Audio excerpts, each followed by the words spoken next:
1, Unit 12, pages 226 to 227. So class, today we're going to begin talking about job duties. Okay? Job duties. Job duties. Okay? I'll give you an example. I'm your teacher, right? So in my job as a teacher, I have different responsibilities. For example, I come to class. I prepare the class. I correct your homework. Those are 3 kinds of job duties, okay? So another word for duty is responsibility, okay? The things I do in my work, okay? So let's look.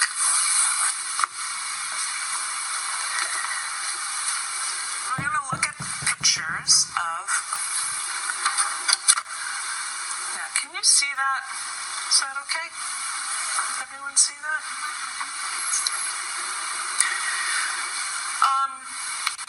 Here we have 12 pictures of people doing different job duties. Okay? Can you tell me any that you see, any that you recognize? What do you think? Answer telephone. Okay. Answer telephone. All right. Anything else? Excuse me, Susanna? She is a secretary. That's her job. And her job duty is answer the telephone. Yes. Okay. Okay, here in picture number 4. Yes, she's making. Yes, we say making photocopies. Number 5 is the driver. Yeah, what is he driving, do you think? Okay. The job duties is at the very beginning of the unit, and it's important in the beginning of the unit, first of all, of course, to set the context and to engage the students in that process, to find out, for them to think about the context of jobs and job duties. So I try to get information from them.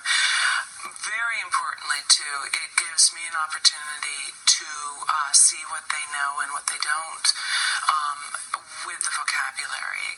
It's kind of a little test, and it helps me assess student knowledge. And finally, of course, it's bringing student experience and knowledge of the world into the classroom and always using that as a foundation for the rest of the lesson. All right, so he's a driver is his job, and what would be his job duty? Driving, and also you can say delivering, right? Because he's delivering things. Any other pictures? Can you see? Which? Why don't you open your books to page 226? Okay.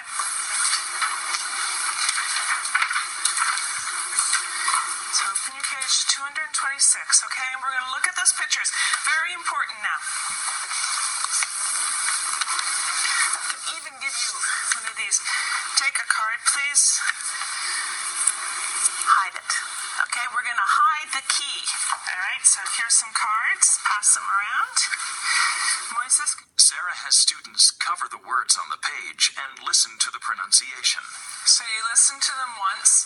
We're now going to repeat again, but this time you're going to listen and then repeat what you hear, okay? And I might stop it so you can repeat a little bit more, okay, to really practice those words. Now you can lift, as Rosie's done, you can take the card away so you can see your key too if you want. At first, I always do that because I want you to hear first. Really practice listening before you look at the word. Okay, so let's listen again. 1. Answer the phone. Okay? Okay, good. And one thing I'd like to point out, answer. There's one letter that's silent. What is the silent letter? W. Right. So when we say it, we say answer. Okay, great. So one more time. Answer the phone. Great. The let's go on for number, what's the next one? 2? 2. Take messages. Okay, again? Okay, how many syllables do you have? How many syllables do you hear? 3. 3. Okay, take messages. Okay, one more time. Take messages. One more time. Take messages. Okay, there you go. Get that third syllable, okay? I try not to use too many special terms about language in the classroom, but there are some terms that really help students focus and help them produce the language better. For example, syllable or stress. Those are 2 terms that really help students get control over the pronunciation more quickly.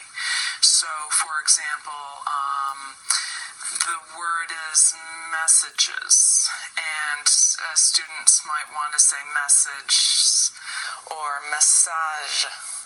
And both the incorrect pronunciation is due to not attributing enough syllables to the word, or doing incorrect stress.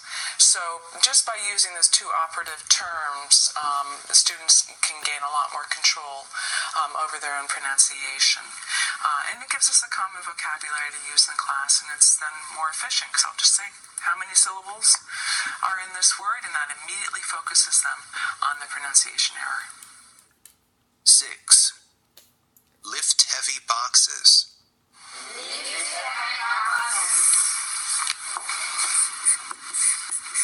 What is lift heavy boxes? You go up? Take up from the floor? Yeah. So that's when you go down and you like that, right? Okay. What's that? Because it's heavy. It's heavy, exactly. When things are heavy, you have to make an effort. Can you say this word again? Okay. Lift. Okay, lift heavy boxes. Sarah continues with all the words on the page, making sure students understand the meaning of each item. So, do you want to practice the pronunciation of any words here? Just call a number and I'll be happy to pronounce it for you.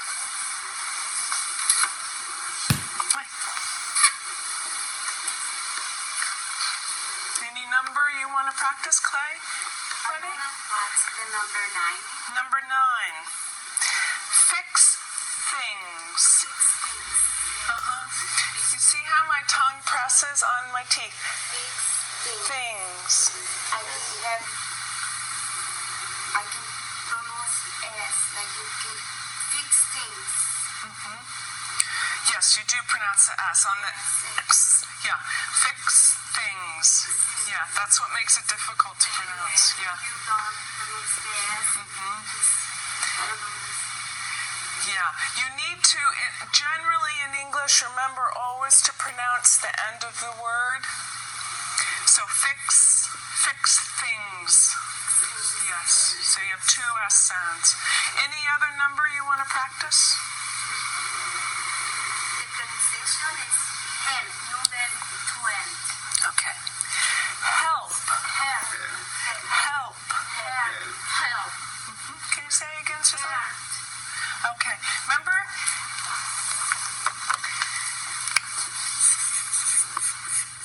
When students, in the usual progression of teaching, we have the teacher present the information and then we give the students a chance to practice and repeat. But I like to add a third step, which is to have the students then look at what has been presented and what they repeated and think about whether they really feel, for them to assess whether they feel that they really understand and know that material. For example, with the vocabulary, we talked about it, we presented it, they repeated it, and then I took some minutes for them to go back and look at each word and see if they could remember in their own mind how to pronounce it and what it meant. And then that is kind of the moment of teaching where it goes from the teacher to the student. My intention is always for students to have a sense of mastery of their learning and ultimately to be independent learners.